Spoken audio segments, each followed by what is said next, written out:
हिजो र आज गरी धेरै मान्य सांसदज्यूहरूले दर्जनौं सांसदज्यूहरूले आफ्नो बहुमूल्य टिप्पणीहरू सुझावहरू दिनुभएको छ। म सबै एकमुष्ट सबैलाई धन्यवाद दिन चाहन्छु। बजेटको रूपान्तरणकारी आत्माबारे केहीले आफैले मौलिक ढङ्गले व्याख्या गरिदिनु भयो र मलाई पनि त्यसले प्रकाश पार्ने कसरी बुझाइ हुँदो रहेछ भन्ने कुरा असाध्यै खुसी पनि लाग्यो। र मूलत विपक्षी सांसदहरूले पनि राम्रा कुरालाई राम्रा भनेर भन्नुभयो र आफ्ना रचनात्मक सुझाव सृजनात्मक चाहिँ टिप्पणीहरू गरिदिनु भएको छ। विगतका केही वर्षहरूमा आफैले पनि आलोचनात्मक टिप्पणी गर्दै आएको हुनाले आफ्नै बजेटको पनि आलोचनात्मक टिप्पणी गर्न म उद्यत छु, तर अहिले त्यतातिर जान परेन। मूलत अब इलेक्सन्स ह्याभ कन्सिक्वेन्सेस, यो मैले पहिला पनि भनेको थिएँ। निर्वाचन भइसकेपछि 5 वर्षको लागि एउटा म्यान्डेट प्राप्त भएपछि त्यसै अनुसार हामी चल्नुपर्ने हुन्छ। जनताले अनुमोदन गरेको एजेन्डा मूलत हामीले वाचापत्रमा उल्लेख गरेका विषयहरूलाई नै ग्रहण गरेर त्यसलाई वैधताको एउटा सूत्र मानेर नै हामी अगाडि जानुपर्ने हुन्छ। निर्वाचन अगाडि हाम्रो वाचापत्रमा हामीले 5वटा थिमलाई असाध्यै प्रधानताका साथ उठाएका थियौँ। सुशासनको विषय, यसमा हामी निर्मम हुन्छौँ। दोस्रो, मध्यम वर्गको विस्तार, यसमा ठुलो भ्रम छर्न खोजिएको छ। मध्यम वर्गको विस्तार कसरी हुन्छ? निम्न आय भएका मानिसहरूलाई मध्यम वर्ग बनाएर हुने हो नि। त्यसैले भएको मध्यम वर्ग त यसै पनि छँदैछ नि। समृद्ध क्लासलाई तल झारेर पनि राम्रो भएन विकास। भनेपछि विस्तार भनेकै तलकै मानिसहरूलाई माथि लगेर गर्ने भन्ने हो। कनेक्टिभिटीमा बहुआयामिक कनेक्टिभिटी, सन्निकटताको एजेन्डा हामीले बजेटको सिद्धान्त तथा प्राथमिकता पनि उल्लेख गरेका थियौँ। ऊर्जा, सडक, डिजिटल सबै कुराहरूमा, हवाई एभिएसन सबैमा ठुलो प्राथमिकता राखेका थियौँ। अर्को थियो काम काम काम, रोजगारी रोजगारी रोजगारी। तर रोजगारी कहाँबाट आउँछ? इकोनोमिक ग्रोथबाट आउँछ। इकोनोमिक ग्रोथ ल्याउनको लागि के गर्नु पर्यो? प्राइभेट सेक्टरलाई हामीले बढावा दिनु पर्यो भन्ने थियो। र पाँचौँ चाहिँ अब झन्डै 3 करोडमा 1 करोड नेपालीहरूकै ग्लोबल फुटप्रिन्ट भइसकेको अवस्था, धेरैजना बाहिर बसिरहेको अवस्थामा प्रवासका मुद्दाहरूलाई पनि हामीले प्रधानता दिनुपर्छ भन्ने थियो। यो 5वटा हामीले फोकस गरेका थियौँ, तर यसको विस्तृत व्याख्या वाचापत्रमा छँदै थियो। त्यसलाई जनताले त्यो विपुल जनादेश मार्फत अनुमोदन गरेपछि त्यसैमा अडिग भएर अगाडि जानुपर्ने एउटा लोकतान्त्रिक मर्म नै हो। अब मैले बुझेको भाषा अथवा मेरो पार्टीको जस्तो एजेन्डा आइदिएन भनेर गुनासो गर्ने ठाउँ त रह्यो, तर 5 वर्षसम्मलाई चाहिँ हाम्रो अर्जुन दृष्टि भनेको हामीले नै गरेको बाचा र जनताले अनुमोदन गरेको एजेन्डालाई नै हो भनेर त्यसप्रति असाध्यै वफादार रहेर हामीले कार्यक्रमहरू अगाडि बढाएका छौँ। त्यसैले 100वटा शासकीय सुधार, नीति कार्यक्रम, बजेटका सिद्धान्त तथा प्राथमिकता र बजेट, यो सबै चाहिँ एउटा अभूतपूर्व कन्सिस्टेन्सी छ, एउटा सङ्गति छ यसमा। यसलाई त्यही कोणबाट हेरिदिनु हुन म मान्य सांसदज्यूहरूलाई धन्यवाद दिन चाहन्छु। यति भन्दै गर्दा पनि हाम्रो विगत 30-40 वर्षको राजनीति अलि वाम प्रेरित नै थियो र त्यो भाष्य इत्यादिमा एउटा गढेर पनि बसेको छ। त्यसबाट हामीले प्रेरणा पनि लिएका छौँ र संविधान खिलाफ भयो कि भन्ने कुराहरू त्यो बिल्कुल गलत छ। समता, इक्विटीलाई हामीले केन्द्रबिन्दुमा राखेका छौँ। ग्रोथको कुरा गर्दै गर्दा पनि ग्रोथ विथ इक्विटीका कुराहरू छन्। समन्यायिक समुन्नति समृद्धिका कुराहरू गरेका छौँ। त्यसैले ठ्याक्कै समाजवाद भन्ने शब्द नपर्दा त्यसमा पनि हामी जोगिएर, मैले पहिला पनि व्याख्या गरेको थिएँ, समाजवादका 2 बुझाइ हुन्छन्। एउटा लोकतान्त्रिक धारबाट इक्विटीतिर नै डोहोरिने हो। अर्को सोसियलिजमको डेफिनेसनले चाहिँ उत्पादन, वितरण, विनिमयका स्रोत साधनहरूमा सम्पूर्ण राज्य शक्तिको स्वामित्व, त्यो बुझाइ चाहिँ हामीले मानेका छैनौँ।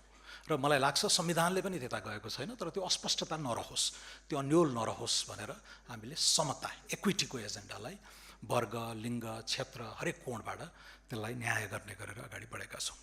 अब यति भन्दै गर्दा कतै गरिबहरू यहाँ अटेनन् कि मध्यम वर्ग भनेको यसको बुझाइ पनि अलि इन्कम्प्लिट भयो कि भन्ने कुरा, कृषिका कुराहरूमा यहाँहरूले यथेष्ट ध्यान दिनुभएको छ, मेरो ध्यान आकर्षण गर्नुभएको छ, र श्रमको बारेमा पनि हाम्रो सोच के हो र कुन मर्म स्पिरिटका साथ यो बजेट आएको भन्ने कुरा मैले पनि असाध्यै गम्भीरतापूर्वक यहाँहरूको टिप्पणीलाई लिएर र मूलत विपक्षी सांसदहरूले यी विषयहरूमा राख्नुभएको चासोलाई मैले न्याय गर्नुपर्छ भनेर मैले लेखेरै लिएर आएको छु, त्यसैले यी चारवटा कुरा चाहिँ यो सैद्धान्तिक धरातलको बारेमा अलि उन्नत बुझाइ भयो भने यो बजेटको चाहिँ दर्शन बुझ्न सकिन्छ कि जस्तो मलाई लाग्छ। म त्यसैले 2 पेज चाहिँ म यो चारवटा बुँदामा म पढेरै सुनाउँछु, त्यसपछि म अन्य विषयहरूको म सम्बोधन गर्नेछु।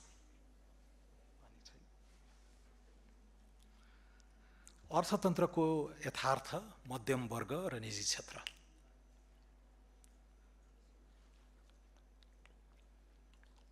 अहिलेको अर्थतन्त्र कस्तो छ? अहिलेको अर्थतन्त्र केही वर्षदेखि नै भनौँ मूलतः कोभिडपछि यो तङ्ग्रिन सकिरहेको अवस्था छैन। अघि माननीय विदुषी राणाले आफै पनि उद्यमी भएर उहाँले राख्नु भएको थियो, लिमा अधिकारीले पनि उहाँहरू उद्यम व्यवसायसँगै डिल गरेर आउनुभयो हुनाले यो कुराहरू चाहिँ उठाउनु पनि भएको छ। नेपालको अर्थतन्त्र विगत केही वर्षदेखि कमजोर माग, एग्रिगेट डिमान्ड कोल्याप्स भएको अवस्था हो।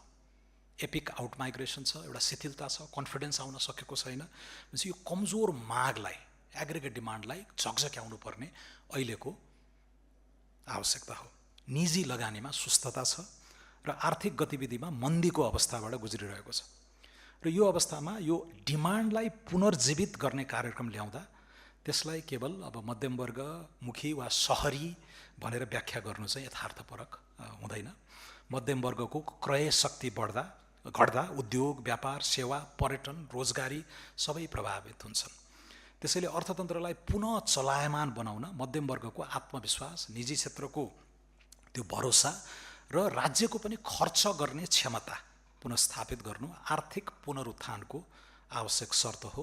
कुनै विशेष वर्गलाई सुविधा दिने विषय यो होइन। त्यसैले यदि हामीले अहिलेको समस्याको करेक्ट डायग्नोसिस गर्यो भने त्यो करेक्ट डायग्नोसिस गरेर त्यसको सोल्युसन पनि ल्याउनु पर्ने हुन्छ। त्यसैले यो निजी क्षेत्र ओझेलमा परिएको थियो, भाषणहरूमा आइ नै राखेको थियो, त्यसैले अलिकति अपफ्रन्ट भएर हामीले प्रमोट गर्न खोजेकै हो।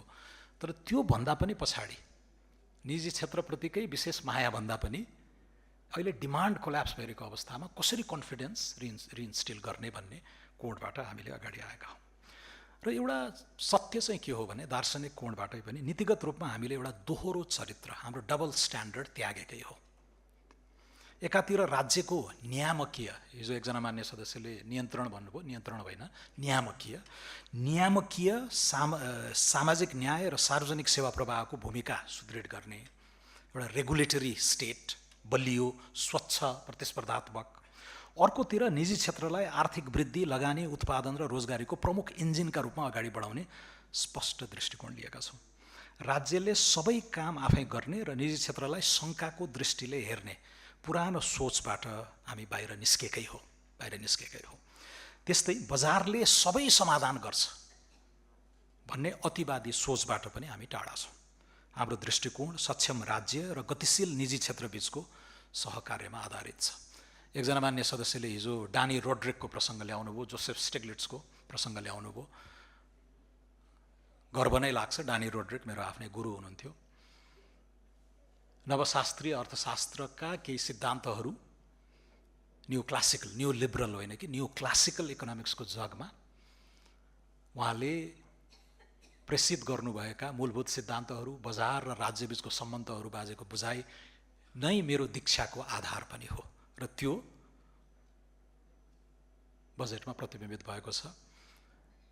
गुरु चेलाको सम्बन्ध कहिलेकाहीँ कस्तो हुन्छ भने लेख्दै गर्दाखेरि समाजले कसरी हेर्छ इत्यादि भन्दा पनि त्यो पर्टिकुलर मेरो गुरुले यसलाई कसरी मान्ला, कसरी हेर्ला भनेर पनि हामीले सोच्ने गर्छौँ लेख्दै गर्दाखेरि।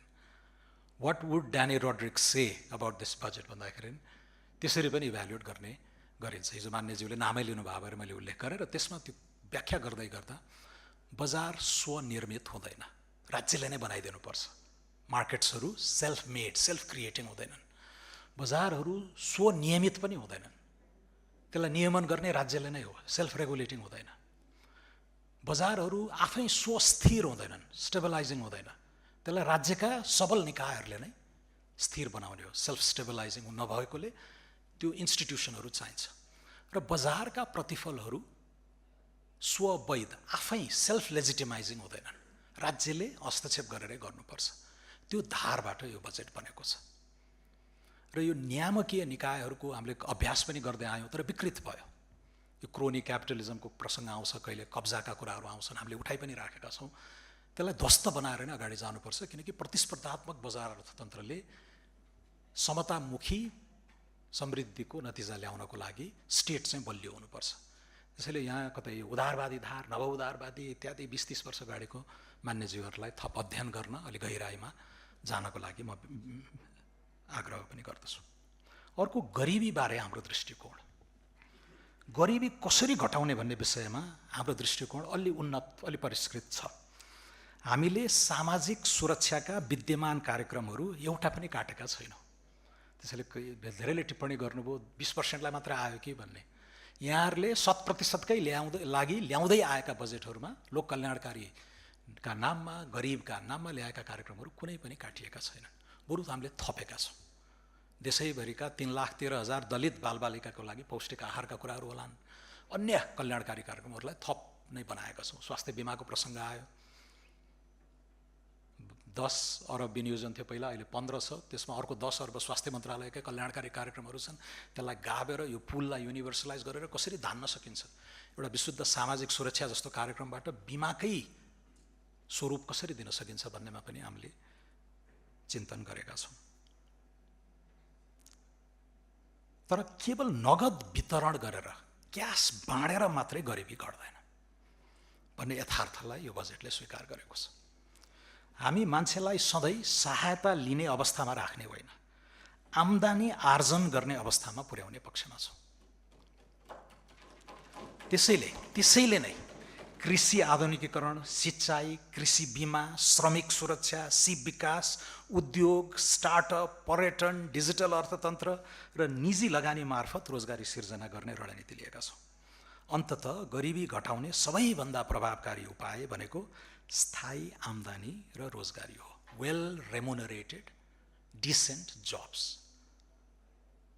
र त्यो आर्थिक वृद्धिबाट मात्रै आउँछ हो। कहिलेकाहीँ आर्थिक वृद्धिको स्वरूप त्यति श्रम मैत्री नहुन सक्छ। त्यसैले हामीले इन्क्लुसिभ इकोनोमिक ग्रोथको कुरा गर्छौँ, जब क्रिएटिङ इकोनोमिक ग्रोथको कुरा गर्छौँ। तर त्यो बिना कहिले पनि दिगो गरिबी निवारण हुँदैन। र यसको आइरनी पनि छ विकास अर्थशास्त्रमा कि सबभन्दा सफल उदाहरण जनवादी गणतन्त्र चीन, जसले समावेशी आर्थिक वृद्धिकै जगमा 20-25 वर्षमा 80 करोड मानिसलाई गरिबीको रेखाबाट माथि उकास्यो। And that was possible because of economic growth, sustained private sector accumulation, domestic, foreign, सबै कुराहरू। पैसा मात्र बाँड्न थाल्यौँ भने त हामी भेनेजुएला जस्तो भइहाल्यो नि, जिम्बाब्वे जस्तो भइहाल्यो नि, 3-4 वर्षमा टाँट पल्टन्छ। नेपालको पछिल्लो 2 दशकको पनि यथार्थ हेर्नुहोस्, गरिबी घटेको छ। तर गरिबी घट्नुको प्रमुख कारण रेमिटेन्सबाट सिर्जित आम्दानी हो, सामाजिक हस्तान्तरण मात्र होइन। यसले के देखाउँछ भने जब परिवारको आय बढ्छ, शिक्षा, स्वास्थ्य, पोषण र जीवनस्तर स्वतः सुधार हुन्छ। त्यसैले हाम्रो प्राथमिकता गरिबलाई केवल राहत दिने होइन, उसको आम्दानी बढाउने आर्थिक अवसर सिर्जना गर्नु हो। सारमा हाम्रो दृष्टिकोण गरिबीको व्यवस्थापन होइन, पोभर्टीको म्यानेजमेन्ट होइन, समृद्धि सिर्जना हो। केवल सहायता होइन, अवसर, केवल वितरण होइन, उत्पादन, केवल भत्ता होइन, आम्दानी र रोजगारी। यो दर्शनबाट यो बजेट निर्मित छ। अब कृषिको प्रसङ्ग, मैले यो चासोलाई एकदमै गम्भीरतापूर्वक पनि लिएको छु। कृषिमा सोच के हो?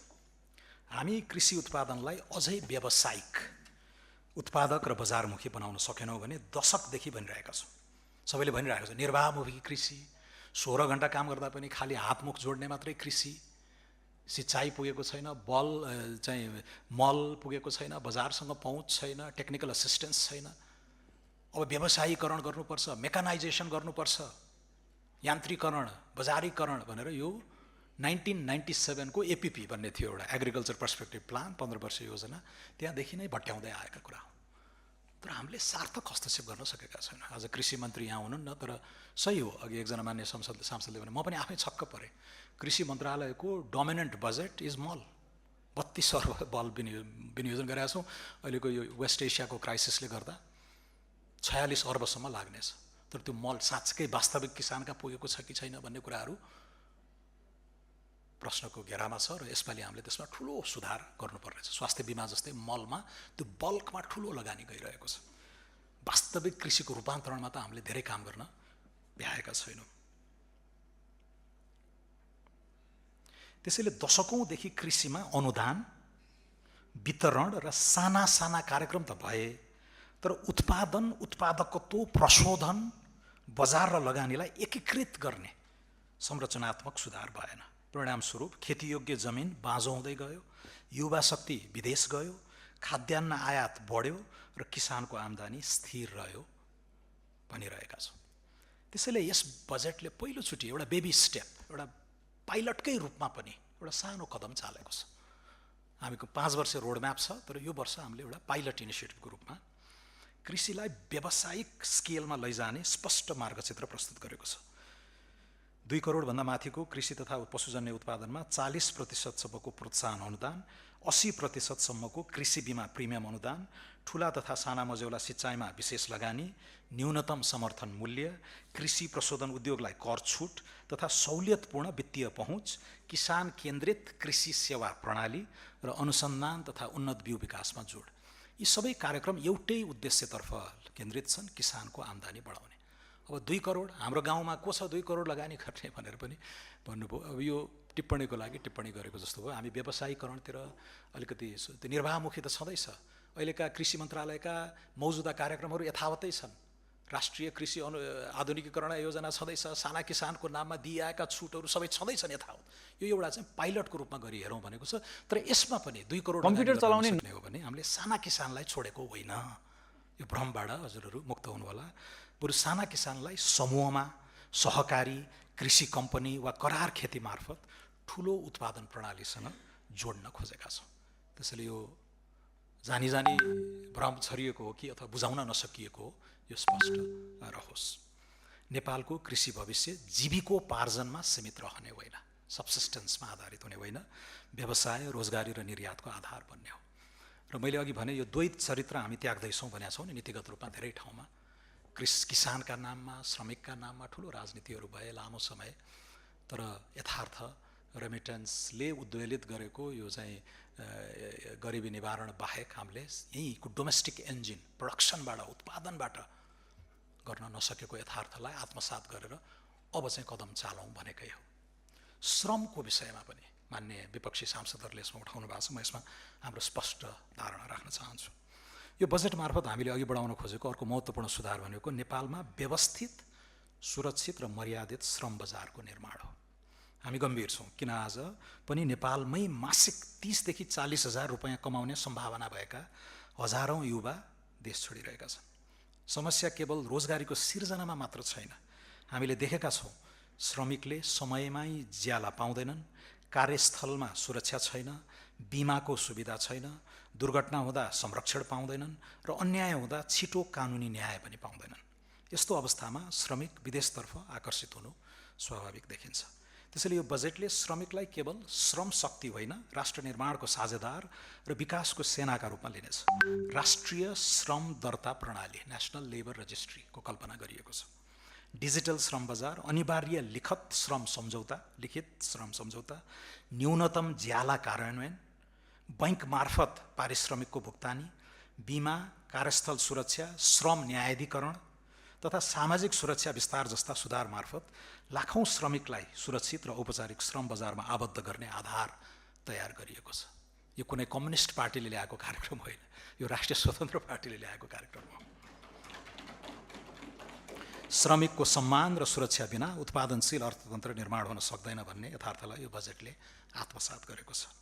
यो सुधार कसको लागि? यो सुधार त्यही निर्माण श्रमिकको लागि हो जो वर्षौँदेखि असुरक्षित अवस्थामा काम गरिरहेका छन्। यो निर्माण मजदुरका लागि हो। यो होटल, उद्योग, ढुवानी, सेवा र अनौपचारिक क्षेत्रमा कार्यरत लाखौँ नेपालीका लागि हो।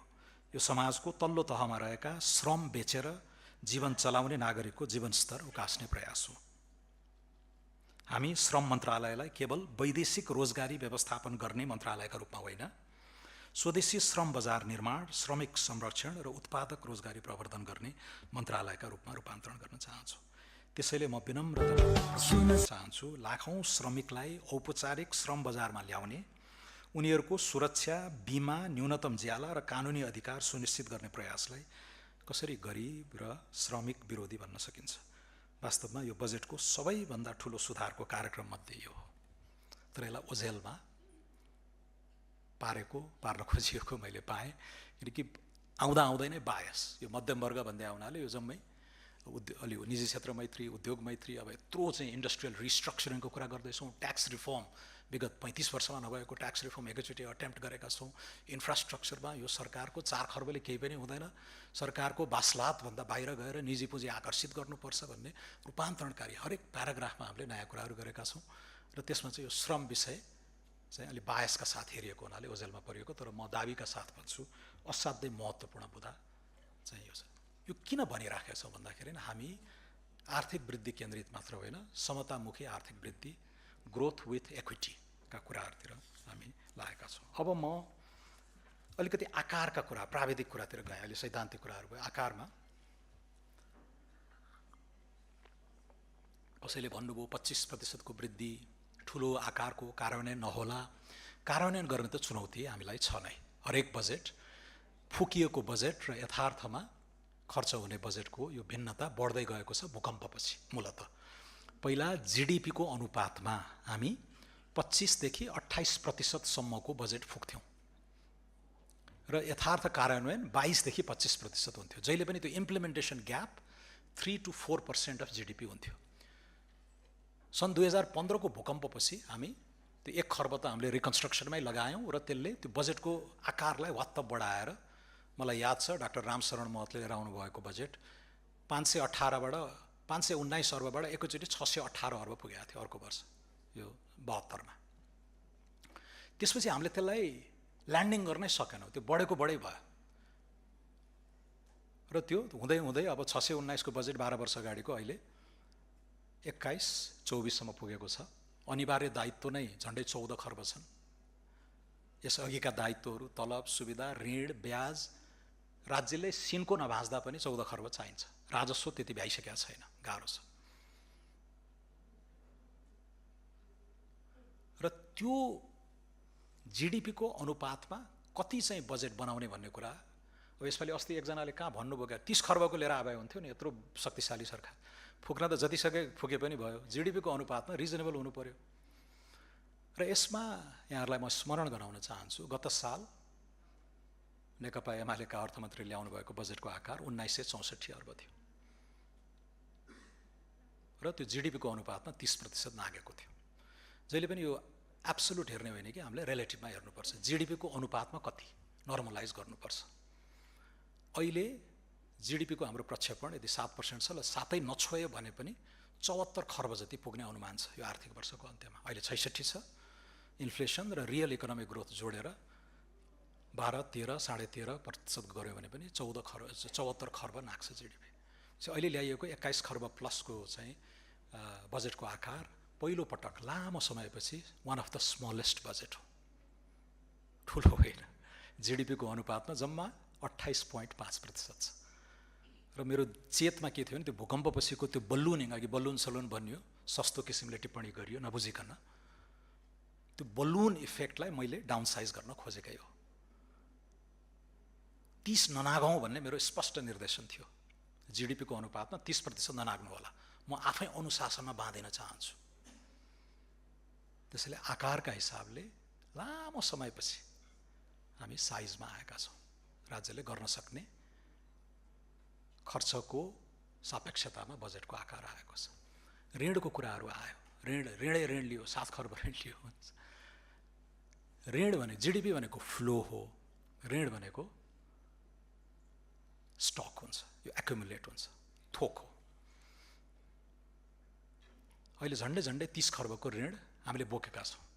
हामीभन्दा अगाडिका सरकारहरूले लिएका ऋणहरू तिर्दै लिँदै थप्दै गरेर झन्डै 29-75 अर्ब राउन्ड अफ गर्दा 30 खर्बको ऋणको स्टक छ अहिले।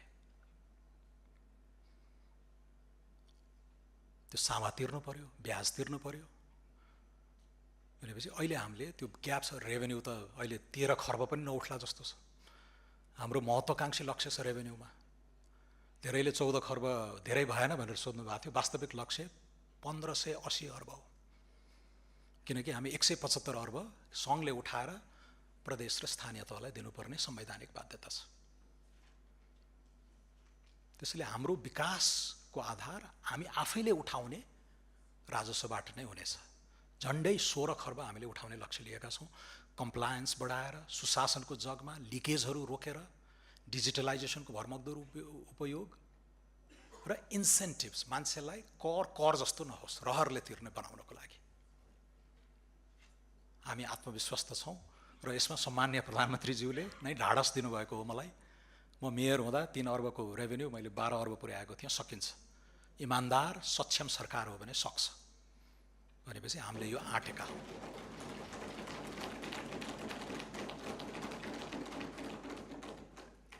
अब ऋणमा चाहिँ अहिले 247 अर्ब हामीले विदेशी ऋण लिने हो, त्यसको 72 अर्ब पुरानै ऋण तिर्ने हो। र विदेशीको चाहिँ मूलतः हामीलाई कन्सेसनल लोन आउँछ वर्ल्ड ब्याङ्क, एडिबी लगायतबाट। खर्च गऱ्यौँ भने शोध भर्ना हुने भयो भएर हाम्रै त्यो खर्च हुन्छ कि हुँदैन भन्ने कुरा हाम्रै क्षमतामा निर्भर छ।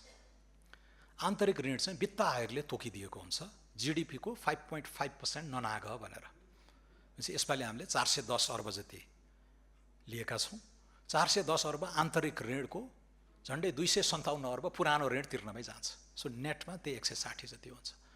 सरकारसँग राजस्वले अनिवार्य दायित्वहरू कभर गरिसकेपछि हामीले जुन कायाकल्पको सपना देखेका छौँ त्यसको लागि साधन स्रोत जुटाउन असाध्यै सृजनशील हुनुपर्ने अवस्था आएर नै पूर्वाधारसँगै मान्छेले भौतिक विकास जोड्ने भाव हुनाले अघि मैले भनिसकेँ, गभर्मेन्टको ब्यालेन्स सिटभन्दा बाहिर गएर अहिलेका नवीन उपकरणहरूको प्रस्ताव गरिएको छ। त्यसको धेरै चर्चा हुन पाएन। यहाँ साथीहरू अभिज्ञताले पनि चाहिँ त्यतातिर नडोर्याएको हुनसक्छ। Alternative development finance bill, Nepali मुद्रामै अन्तर्राष्ट्रिय बजारमा चाहिँ बन्डहरू इस्यु गर्ने, क्लिन एनर्जी थीमेटिक बन्डहरूको कुरा। यो राजस्व र ऋण सजिलो रेभेन्यू सरहको आन्तरिक ऋणको बलमा मात्रै नेपालले धेरै लामो कदम चाल्न नसक्ने भएर हामीले यो नयाँ नयाँ कुराहरूतिर गइराखेका छौँ। र यो अघि मैले भने धेरै कुराहरू एक्सपेरिमेन्टल हिसाबले छ। यसले थप आकार अर्को 4वटा 5वटा बजेटमा लिन्छ।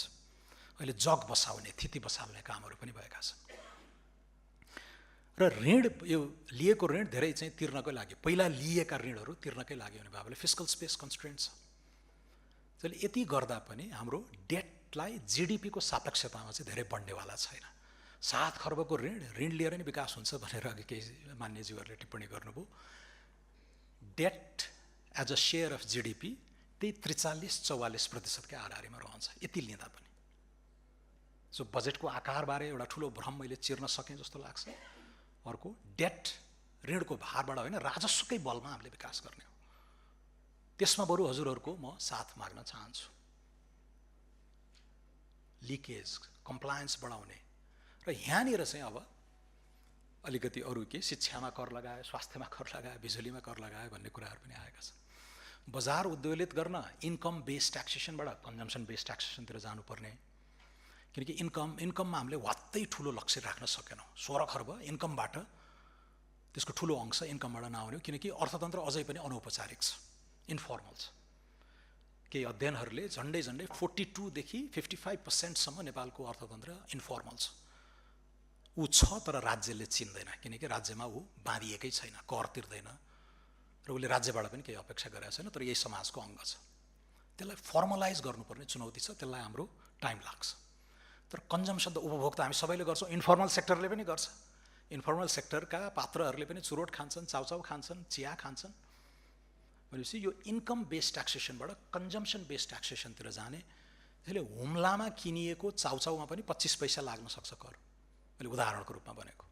थोपा उपभोगबाट ठुलो सङ्ग्रह गरेर अहिलेलाई इन्कमभन्दा कन्जम्सनतिरबाट भरथेक गरौँ। इन्कममा चाहिँ बजार उत्तेजित गर्नु छ, मान्छेको गोजीमा पैसा आओस्, उसले खर्च गरोस्, डिमान्ड स्टिमुलेट गरोस्, अर्थतन्त्र चलायमान होस् भनेर इन्कममा अलि उधार भएकै हो।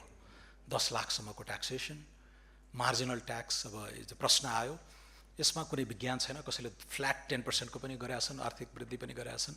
यो प्रोग्रेसिभिटीका डिबेटहरू अलि पुराना बासी पनि भइसके। 39% राखिदिँदा के हो भने, नम्बर 1 यसले विदेशी लगानीकर्ताहरूलाई नकारात्मक सन्देश दिने भयो। कहीँ हामी स्टालिनिस्ट रसियामा त छैनौँ, त्यति अनुदार भन्ने सन्देश जान्छ। फेरि राज्यको स्वरूप हेरिन्छ, नोर्डिक कन्ट्रिजमा हाई ट्याक्सेसन टोलरेबल छ, किनकि उसले कर पनि तिर्छ, राज्यबाट सबै कुरो फिर्ता पाउँछ। हामी कहाँ त्यस्तो चरित्र छैन। अस्ति एकजना मान्य संसदले मिठोसित भन्नुभयो, क्या अरे ट्याक्स लिन्छौँ नर्वेको जस्तो, सेवा दिन्छौँ सोमालियाको जस्तो।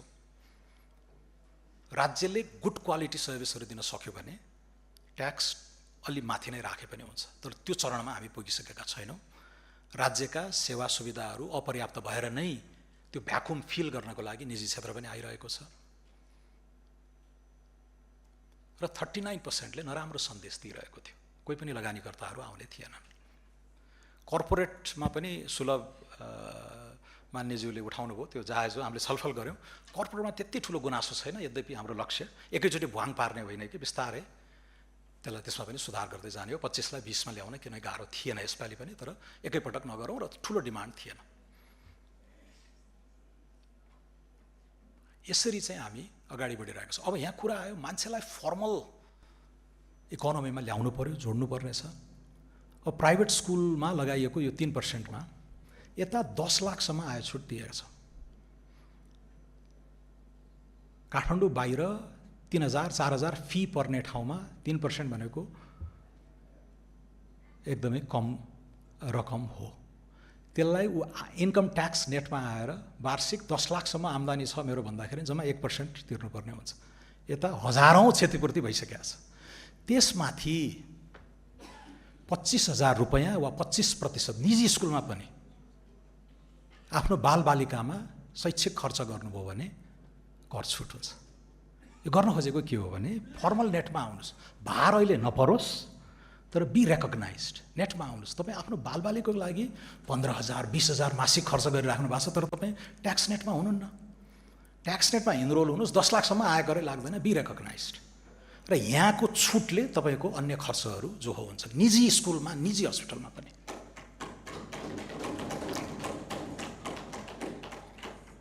यसले दह्रो आधार दिन्छ हाम्रो ट्याक्सेसनको। हामीले यो गीत पनि सुनेकै हो पहिलेदेखि, दर घटाउने दायरा बढाउने, तर कसैले गरेन। हामीले जोखिम मोलेर आँटेकै हो। र एकछिनलाई सानो चरणलाई सानो समयको बिन्दुको लागि अलोकप्रिय पनि भइहाल्ला, थोरै समयको लागि भ्रम पनि सिर्जित होला। त्यसले 10 लाखसम्मको यत्रो इन्कम ट्याक्स छुट, लगभग 0% भनौँ न, 1% सोसियल सेक्युरिटी हो, ले तपाईँ आफै खर्च गरिराख्नु भएको छ। आम्दानी त वार्षिक 10 लाखभन्दा बढी नै छ नि त बालबालिकालाई निजी स्कुलमा पढाउनेले। सामुदायिकलाई त यसले छँदै छैन।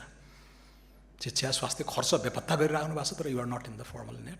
आउनुहोस्, नेटमा बस्नुहोस्, इन्कम डिक्लेयर गर्नुहोस्, 10 लाखसम्म छुट नै हुन्छ। र शिक्षामा गर्नुभएको खर्च त झन् कर्कट्टीमा पनि पर्छ।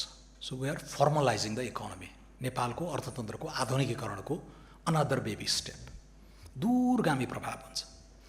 बिजुलीमा भ्याट लगाउने, यो छ अर्को भ्रम। अन्तिम उपभोक्तामा हामीले 5% भनेका छौँ, 50 युनिटभन्दा माथि। यो पनि हामी अन्तिम उपभोक्तामा भार नपर्ने गरेर होइन। यो अर्थमन्त्री बढी चलाख भयो हो कि क्या हो, यतातिर छुट दिएको छ यता ठटा छ भन्ने पनि सानो हदसम्म हो। खरबौँ लगानी भएको छ बिजुली सेक्टरमा, but they are not in the tax net. छुटै छुट छ। पछि हाम्रो जिडिपीको ठुलो अंश युटिलिटिजले ओगट्नेवाला छ। वाटर, इलेक्ट्रिसिटी, जति हामी सहरीकरण गर्दै जान्छौँ, अर्बनाइज्ड सोसाइटी हुँदै जान्छौँ, युटिलिटिजको अंश जिडिपीमा ठुलो हुन्छ। यति ठुलो सेक्टर फर्मल ट्याक्स नेटबाट बाहिर रहन सक्दैन। विद्युत डेभलपर्सहरूलाई त हामीले 1 दशकसम्मकै आयकर छुटदेखि लिएर भन्सार छुट अनेक गरेका छौँ। त्यसको राम्रो इन्सेन्टिभले गर्दा नतिजा पनि देखिया छ। पञ्चायत ढल्दा 262 मेगावाटको जडित क्षमता आज 4300 कति पुगेको छ। हाम्रो बजेटकै लक्ष्य 5300 कति पुर्याउने भन्ने छ। 10 वर्षभित्र हामी 30,000 पुर्याउँछौँ भन्ने छ। सो यो इन्सेन्टिभले काम गर्छ, तर अल्टिमेटली यति ठुलो सेक्टर जिडिपीको अंश ओगट्ने ट्याक्स नेटमा आउनुपर्छ। तर उपभोक्तालाई भार पार्नु भएन भनेपछि के गर्ने त? दुईटा विकल्प छन्। यो साउन 1 गतेदेखि लागू हुने भनेको छ। साउन 1 गतेभन्दा अगाडि हामी यसलाई एड्रेस गर्छौँ। अल्टिमेट कन्ज्युमरमा यो बर्डन हुँदैन, तर नेटमा आयो नि। र 5% भनिए पनि 50 युनिट फ्री भए हुनाले effective tax rate it's 3 to 4.2%। 125 unit खपत गर्नेले पनि जम्मा तिर्ने 24 रुपियाँ हो। अस्ति सम्मान्य प्रधानमन्त्रीज्यूले त भन्नुभयो यत्रो 10,000 चार्जिङ स्टेसन, यत्रो पूर्वाधारमा लगानी गर्नुपर्नेछ। ऊर्जा मन्त्रालयको यो सालको बजेट 85 अर्ब छ। कहीँबाट त आउनु पर्यो नि। छोड्ने, फोकटमा बाँड्ने, यता कहीँ पनि नकस्ने हो भने त again do you want to be the next Venezuela of South Asia? No. जिम्मेवार ढङ्गले जानुपर्छ, अनुशासनमा बाँधिएर जानुपर्छ।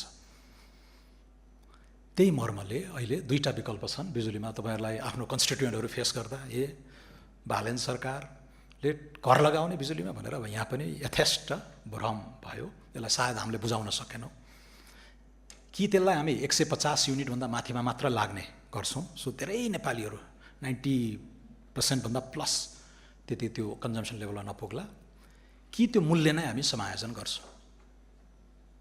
नेपाल सरकारकै स्वामित्वमा मर्स्याङदी छ, कालीगण्डकी छ, 700 मेगावाट इन्स्टल्ड फेसिलिटी छ। त्यो नेपाली जनताको लगानी भएका आयोजनाहरूले अब नेपाली जनतालाई डिभिडेन्ड दिने बेला भइसक्यो।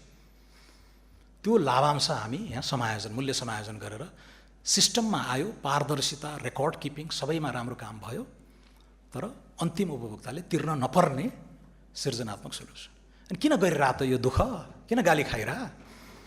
देश बनाउनुहोस्। एक क्षणको लागि अप्रिय निर्णय भए पनि गरौँ। लोक रिझ्याइको राजनीति गर्ने छुट हामीलाई छैन। लोक रिझ्याइको राजनीति गर्ने छुट हामीलाई छैन, राष्ट्रिय स्वतन्त्र पार्टीलाई छैन। अब अलिअलि अरू टिप्पणीहरू मैले सबै सांसदको नोट त गरेको छु, तर नामै लिएर गाह्रो लामो समय जाला। सम्मान्य सभामुख महोदय, बुढा नीलकण्ठमा पढेको मान्छे बुढा नीलकण्ठ स्कुल बनाएन भन्ने पनि आयो, खुसी लाग्यो। यसपालि शिक्षा मन्त्रीजीको अर्को इनोभेटिभ इनिसिएटिभ छ, बजेटमा छ, त्यो फुत्क्यो जस्तो छ। सम्पूर्ण स्कुल प्रणालीको इन्फ्रास्ट्रक्चरल अडिट गर्ने यो साल, केही नबनाउने। के छ अहिलेसम्म निर्मित संरचनाहरूको अवस्था के छ? हामीले सुन्दै आएका छौँ। फलानो गाउँमा 15 जना मास्टर 10 जना विद्यार्थी भन्ने त सुन्दै आएका छौँ। गाभ्न पर्यो, बस कुदाउन पर्यो भन्ने पनि छन्। के छ त स्टक? अब त्यो हामीले त दूरगामी भिजन लिएर अगाडि जानु पर्यो। यहाँ छर्दैउ न पैसा। जागृति मावि माने चौकामा यति पैसा हालिदेऊ, उति हालिदियो, त्यो रमाइलो लाग्थ्यो बजेट छर्नलाई। तर यो वर्ष 1 अरब रुपियाँ शिक्षा मन्त्रीले 1 अरब रुपियाँ माग्नुभयो। मन्त्रीज्यू, मलाई इन्फ्रास्ट्रक्चर, एजुकेसनल इन्फ्रास्ट्रक्चरको अडिट मात्र गर्न त्यति पैसा चाहिन्छ। यो वर्ष म अडिट मात्रै गर्छु र नेक्स्ट इयर चाहिँ अनि कङ्क्रिट डिप रिफर्मको कार्यक्रम लिएर आउँछु भन्नुभएको छ। त्यसैले मेरो दिमागमा त छ नै 7वटा प्रदेशमा अलि ठुलो सामुदायिक विद्यालय, 2000, 3000, 4000 विद्यार्थी सङ्ख्या भएका सफल विद्यालयहरूमा त्यसलाई बुढा नीलकण्ठको आकारमा कन्भर्ट गर्न सकिएला। सबै कुरा पहिलो वर्षमा नगरेकै हो। यो अडिट गरौँ, सिस्टमेटिकली हामी अगाडि जाउँ भन्ने छ। दलित समुदायले के पायो, यो समुदायले के पायो भन्ने कुराहरू, कति कुराहरूलाई अब नामै तोकेर भन्न सकिँदैन। रामेछापले के पायो, दोलखाले के पायो भन्ने पनि भन्नुभएको छ। त्यो सबै सँग गयो भने त यो पातलो बजेट, म त 40 मिनट बन्नेवाला थिएँ सुरुमा, तर सम्भवै हुँदो रहेछ। छोटो, पहिला 2.5 घन्टा पनि वाचन हुन्थ्यो, यसपालि 1 घन्टा 40 मिनटमा सकेँ मैले। त्यो सबै सम्बोधन गर्न सकिँदैन। यो सबै आउने भनेको मन्त्रालयको पुस्तिकामा। मन्त्रालय, हरेक मन्त्रालयको आफ्नो। मैले चाहिँ अब जस्तो झन्डै 350 अर्ब भौतिक पूर्वाधार मन्त्रालय अथवा अहिले पूर्वाधार मन्त्रालयलाई विनियोजन गरेँ। त्यसको सब एलोकेसन चाहिँ उहाँहरूले गर्ने हो। शिक्षामा 220 कि कति दिइयो।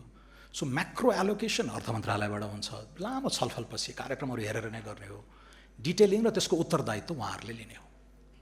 र यो स्पिरिट अनुसार तपाईँहरूको गाउँकै नाम, टोलकै नाम खोज्ने हो भने अलिकति धैर्य गर्नु होला।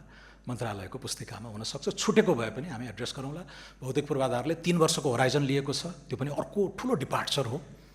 मिडियम टर्म एक्सपेन्डिचर फ्रेमवर्कमा चाहिँ 3 वर्षको प्रक्षेपणबाट ऊ अगाडि बढिरहेको छ। त्यसले यो केन्जियन स्टिमुलस भन्छ, स्टिमुलेट गर्न खोजेकै हो, यो शिथिलतालाई चिर्न खोजेकै हो। लोक कल्याणकारी राज्यका हाम्रा अनिवार्य दायित्वहरू, पहिलेका कमिटमेन्टहरू एउटा पनि काटेका छैनौँ, बरु थप समृद्ध बनाएका छौँ। नयाँ दिशा पनि लिनु पर्यो। टेक्नोलोजी, इनोभेसन, न्यू इन्डस्ट्रिज, इन्फ्रास्ट्रक्चरमा यत्रो ठुलो फिस्कल कन्स्ट्रेन्ट छ, कसरी यसलाई कम्प्लिमेन्ट गर्ने निजी रिसोर्स। डायस्पोरा, सौम्य शक्तिका कुराहरू छन्, औद्योगिकरणका कुराहरू छन्। ट्याक्स रिफर्ममा 4 हप्ताको मेहनतले हामीले income tax, value added tax, excise, customs, अन्य करहरूलाई एकैचोटि रासनलाइज गरेका छौँ। र यसलाई थप समृद्ध गर्दा केही छुट्या हुन सक्छन् 2-3 वटा, यसलाई अब अर्को 5वटा बजेटमा थप उन्नत बनाउँदै अगाडि लाने नै हो। र बजेट भनेको यो सर्वस्व होइन, यो 21 खर्बले कायाकल्प हुने होइन, 21 खर्बले बिउ रोपिदिने हो। अर्थतन्त्र त 70 खर्ब जतिको हुँदैछ। मेरो अर्जुन दृष्टि त्यता छ। 74 खर्ब नगाउनु पर्यो यो आर्थिक वर्षको अन्त्यमा, 7% को रियल इकोनोमिक ग्रोथ गराउनु छ। तर यो गरिएको सार्वजनिक खर्चले उद्वेलित गरोस्। हामीले 1 रुपियाँ यहाँ खर्च गऱ्यौँ यो सार्वजनिक कोषबाट भने 5 रुपियाँ निजी क्षेत्रले क्राउड इन गर्न सक्ने वातावरण बनाउन सकियो भने बल्ल इकोनोमिक पोलिसीले सार्थ। तर लिमिटेसन छ। धेरै त अनिवार्य दायित्व हो, यद्यपि तलब सुविधा पनि खर्च हुन्छन्, इकोनोमीमा जान्छ, त्यसले चलायमान गर्छ, त्यसमा ट्याक्स हामी लगाउँछौँ, यताबाट उठ्छ। यो खालको एउटा मानचित्रबाट हामी अगाडि बढेका छौँ। अब धेरै कुराहरू आछन्, म टुङ्ग्याउँदै गर्दा स्वास्थ्य बिमाको बारेमा, चुरेको बारेमा, ग्रामीण पुनरुत्थानको बारेमा, गाउँ गाउँमा बाँदर समस्या इत्यादि सबै छन्। त्यो सम्बन्धित यो बजेट आएको एक दिनमा, यो त अब वर्षभरि कार्यान्वयन गर्नु छ नि, त्यहाँ सफिसियन्ट फिस्कल रुम हुन्छ। सृजनात्मक कार्यक्रमहरू आयो भने मन्त्रीजीहरू बसौँला, कर्मचारीको टिम, निजी क्षेत्र बसेर वर्षभरि कार्यान्वयन गर्ने कार्यक्रममै हामीले यी कुराहरू सम्बोधन गर्न सक्छौँ। केही छुटेको जस्तो लागेको छ भने जेठ 15मा बजेट आयो, सिद्धियो, अब अर्को जेठ 15 कुर्नुपर्छ भन्ने होइन, बल्ल सुरु हो। इनफ्याक्ट यो आर्थिक वर्ष त टुङ्गेकै छैन, साउन 1 गतेदेखि बल्ल यो 21-24 को खर्चहरू सुरु हुन्छ। त्यसैले यसमा हजुरहरूका सृजनात्मक विचारहरू, कार्यक्रमहरू, कतै जेन्युइन कुरा छुटेको हुनसक्छ, मानवीय त्रुटि भएको हुनसक्छ, अथवा ध्यान नपुगेको हुनसक्छ, पर्याप्त तयारी गर्न नपाइएको हुनसक्छ। बहसहरू, छलफलहरूमा पनि केही कन्स्ट्रेन्ट थिए यसपालि। म मन्त्री बनेकै दिनदेखि नै होमिनु पर्यो, जबकि राष्ट्रिय योजना आयोगले सिलिङ तोकिदिसकेको थियो। यसमा पनि मैले टिप्पणी गरिहालौँ, राष्ट्रिय योजना आयोगले जानेरै थोरै सानो आकारको 1964 को बजेट उसैले अनुमति दिया हो पोहोर, तर उसले यसपालि चाहिँ 1890 के थाहा थियो भने नयाँ सरकार आउँदैछ, उसले आफ्नो हिसाबले यसलाई बढाओस्, यो 1890 चाहिँ मिनिमम होस् भनेर मन्त्रालयहरूलाई प्लानिङ गर्नको लागि न्यूनतम तोकिदिएको हो। त्यसैले योजना आयोगले तोकेको भन्दा 2 खर्ब बढी यताउता, त्यसमा कुनै बौद्धिक तुक छैन।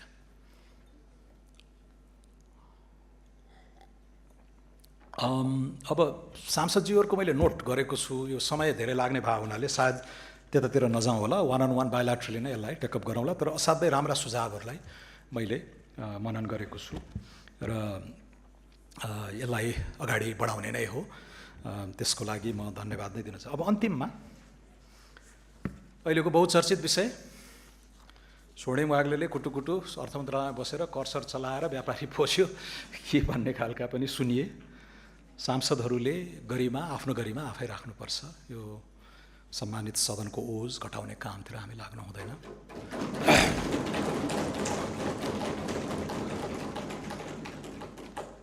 सुशासनको निर्मम एजेन्डा लिएर अगाडि बढेको, सुशासनको त्यो कठोर कटिबद्धतालाई जनताले अनुमोदित गरेको 2 महिनामै हामी धोका दिन सकौँला?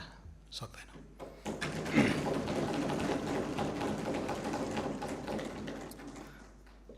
र मैले आज सार्वजनिक लेखा समितिमा पनि भने, 1-2टा चाहिँ खोस्टाहरूले लेखे कि 2 अरबको आशंका इत्यादि भनेर।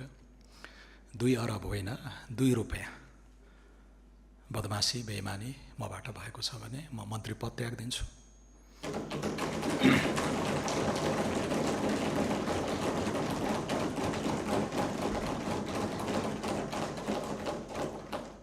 सार्वजनिक जीवनै त्याग्न पनि म तयार छु, 2 रुपियाँ। र यो नैतिक आँट र यो नैतिक उचाइ म प्रति औँलो ठड्याउने मान्यज्यूहरूलाई पनि प्राप्त होस्, शुभकामना छ।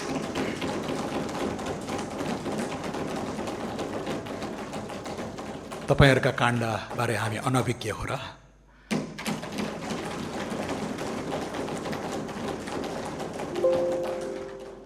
ती पनि खुल्नेछन्। अब भएको के हो त? भएको के हो? मलाई त 1 हप्ता 1.5 हप्ता अगाडि नै आएर भन्न मन लागेको थियो, तर अवसर पाइएन। अर्थ समिति र सार्वजनिक लेखाले अवसर दिनुभयो, अलिकति क्ल्यारिफाई गरियो। आज यो सार्वभौम संसदको रोस्ट्रमबाट म यथार्थमा नेपाली जनता, सम्मान्य सभामुख मार्फत, मान्य सांसदज्यूहरू मार्फत, आम नेपाली दाजुभाइ दिदीबहिनीहरूलाई म म भन्न चाहन्छु, जेठ 15 गते 4 बजे दिउँसो बजेटको वाचन वक्तव्य हामीले लिएर आउने भन्ने तय भएको थियो।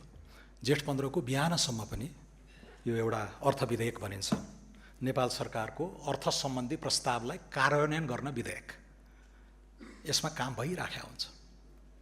र यसपालि अनौठो भयो, यति ब्रोड कन्सल्टेसनका साथ पारदर्शी ढङ्गले हामीले छलफल गऱ्यौँ, किनकि त्यत्रा रिफर्महरू गर्नु थियो। भन्सारको राय लिनु पर्यो, आन्तरिक राजस्वका राय लिनु पर्यो, विज्ञहरूको राय लिनु पर्यो, पूर्व प्रशासकहरू, पूर्व अर्थ सचिव, पूर्व अर्थमन्त्रीहरू र अहिलेको सिनियर टिम सबैको राय लिएर छलफललाई माझ्दै परिष्कृत गर्दै यसका कन्सिक्वेन्सेसहरू एनालाइज गर्दै अगाडि बढ्दाखेरि त्यो जहिले पनि जेठ 15 को 3-4 बज्छ। 3 बजेतिर म चाहिँ सुत्न गएँ, तर अर्थ मन्त्रालयको टिमले काम गरिसकेपछि कानुन मन्त्रालयको बाँकी काम बाँकी हुन्छ। यो त विधेयक हो। कानुन मन्त्रालयका सचिव सहित वरिष्ठ टिम पनि अर्थ मन्त्रालयमा आएर बसेको हुन्छ त्यो रात, र हामीले बुझाइदिइसकेपछि कानुनले यसलाई विधेयकको स्वरूप दिन्छ। त्यो प्रेसरमा काम गरिन्छ, सेन्सिटिभ कुरा छ, करका विषयहरू छन्, र कर्मचारी तन्त्रले त्यसलाई तयार गरेर प्रेसतिर पठाएपछि वक्तव्य त 11-12 बजेसम्म पनि हामी फाइनल गरिराखेका हुन्छौँ। 12-12:30 छपाईमा जान्छ, 4 बजे मैले यहाँ वाचन गरेको त्यो 3 घन्टा अगाडि मात्रै प्रेसमा गएको थियो। त्यो टाइम प्रेसर, अब यसलाई यति टाइम प्रेसरमा काम गर्न पर्छ, यसलाई सुधारे हुँदैन भन्ने विषय त्यो मुनासिब नै छ। यी आयात सायातका कुराहरू पनि यो करले त्यहाँ प्रभाव पार्ने हो भने 1-2 हप्ता आयातै बन्द गरिदिउँ न भन्नेमा पनि छलफल गर्न सकियो, तर अहिलेसम्मको प्रचलन यो नै छ।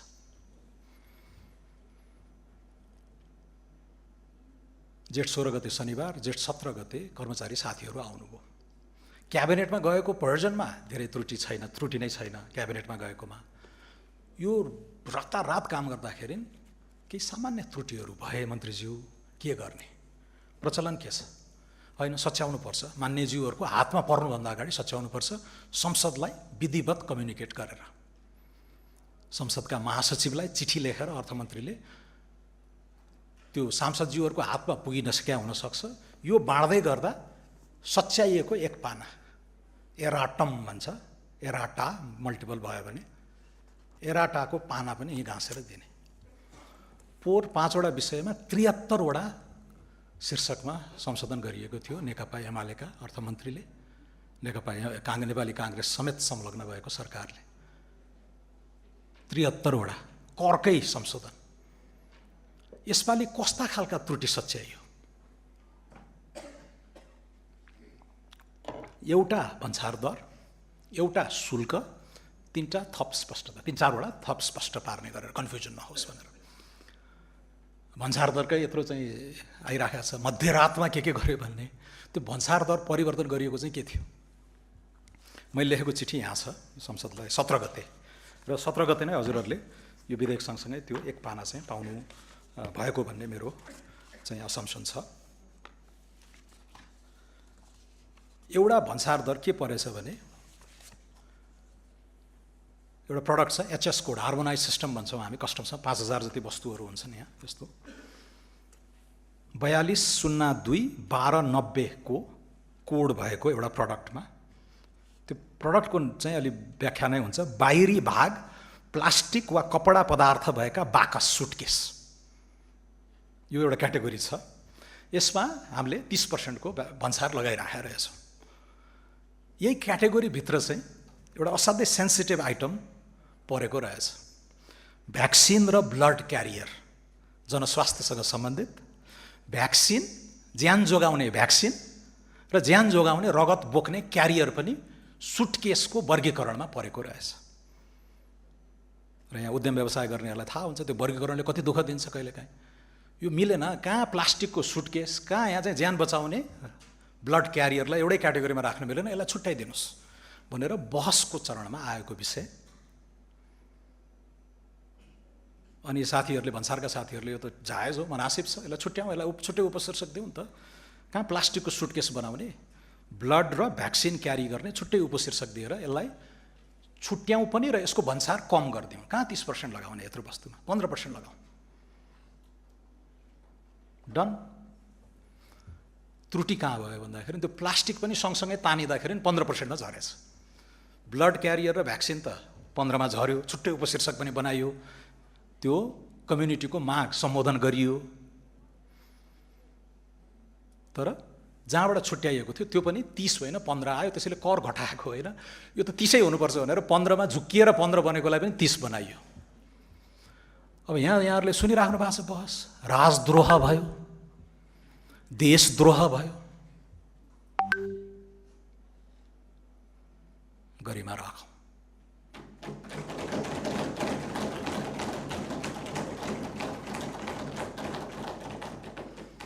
अर्को सच्याइएको मूल यही हो।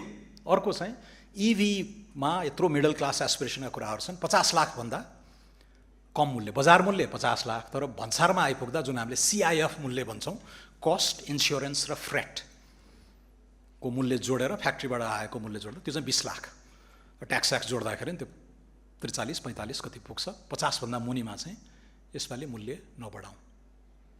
50भन्दा माथिलाई त्यसको छुट्टै कोड छ। आज मान्य विपिन आचार्यले पनि उल्लेख गर्नुभयो सार्वजनिक लेखामा, त्यो टक्सिसिटी, त्यो प्लास्टिक कन्टेन्ट, त्यो फरेन एक्सचेन्जको रिजर्भ, त्यो प्रिभिलेज नै हो। तपाईँ हामीले प्रिभिलेज लिएका हौँ। Shouldn't we tax that a little bit? तर 50भन्दा मुनि त एस्पिरेसनल युवासँग जोडिएको विषय त अहिलेलाई नगरौँ, बढ्नु हुँदैन, बरु घटोस् नै भन्ने नियतले कहाँ चलाउने त? फ्ल्याट छ। योभन्दा अगाडि विचलन थियो, 5 अरबको बेरोजु महालेखाले लेखिसकेका थियो। यति ठुलो चलखेल, विकृत राजनीतिक अभ्यास, गठजोड, बिचौलिया, पिक पावरमा। किनकि 100 युनिटभन्दा मुनिलाई छुट्टै भन्साहरूभन्दा माथि, अनि मान्छेले झुट बोल्न थाले, म्यानिपुलेट गर्न थाले। अहिले पारदर्शी ढङ्गले एड भ्यालोरेम, भ्यालुमा आधारित गरौँ। 50 लाखभन्दा माथि प्रोग्रेसिभिसिटी, प्रगतिशीलता त्यहाँ कायम गरौँ, र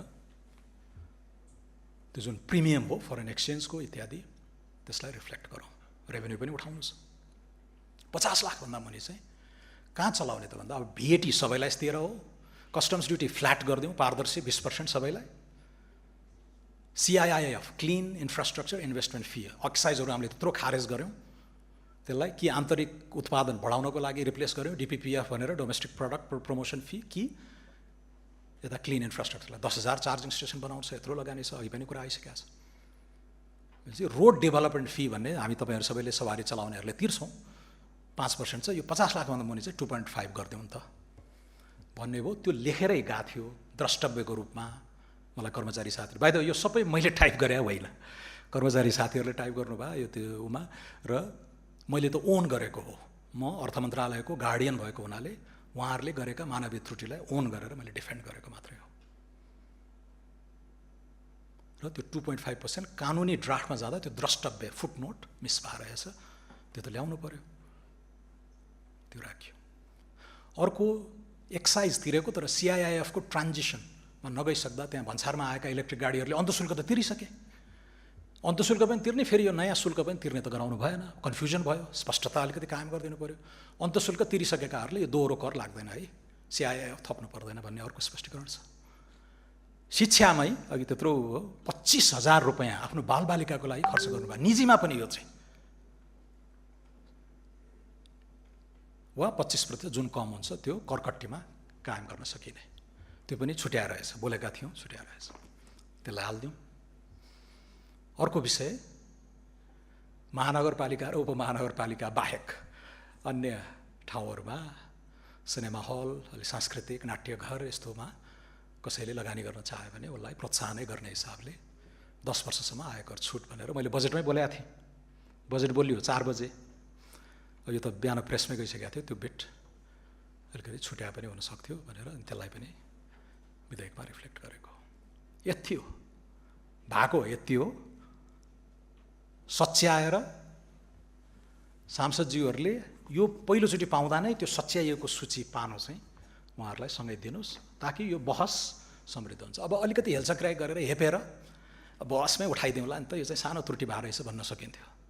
तर सार्वभौम संसदप्रतिको हाम्रो अगाध श्रद्धाले गर्दा पनि हामीले होइन, सांसदहरूलाई गुमराहमा राख्नुहुन्न, चल्दै गर्छ भन्ने एटिट्युड राम्रो होइन। पहिला पनि गरिएकै हो, 73 वटा सच्याइएको यही गत सालमा, र गुड फेथमा गरिएको एडिटोरियल चेन्जेसलाई सांसदहरूले पनि त्यसलाई त्यही स्पिरिटमा लिनुहुन्छ भनेर त्यति हो भएको जुन 17 गते हजुरहरूले पिजन होलमा पाउनु पर्थ्यो, पाउनु पनि भयो भन्ने मेरो अनुमान छ। मैले महासचिवजीसँग चेक गरेको थिएँ, लगभग त्यही बेलामा त्यो एराटा सहित यो अर्थ विधेयक हजुरहरूले अब पाउनु भएको हुन्छ। बहस त सुरु नै भएको छैन।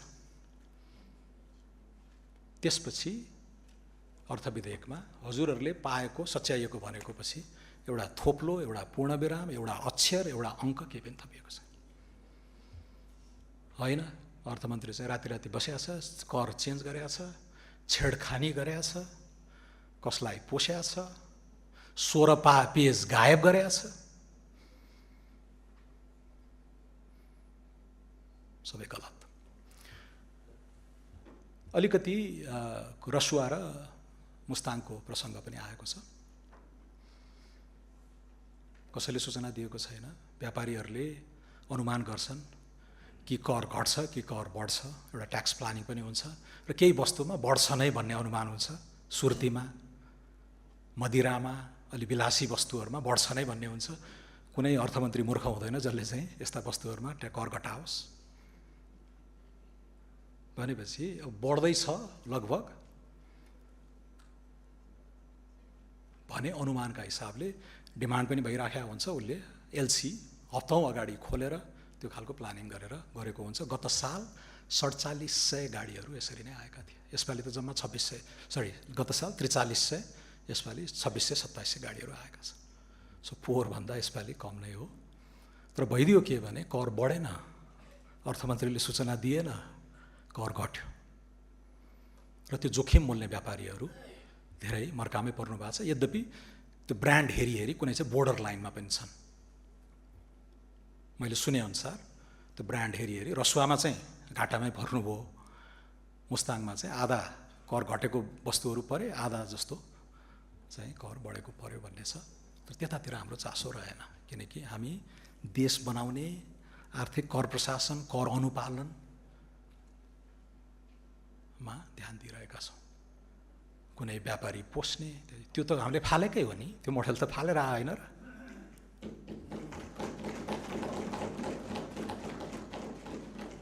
त्यसैले नै मैले भन्न सकेको हो, यहाँ सार्वभौम संसदको रोस्ट्रममा उभिएर मैले भन्न सकेको छु, 2 अरब होइन हजुर, 2 रुपियाँ बदमासी गरेको छ भने म यो पद त्याग दिन्छु, सार्वजनिक पद नै त्याग दिन्छु भन्ने नैतिक आँट, नैतिक उचाइ मलाई आरोप लगाउने मान्य सांसदज्यूहरूलाई पनि प्राप्त होस्। शुभकामना छ। हस्, धन्यवाद।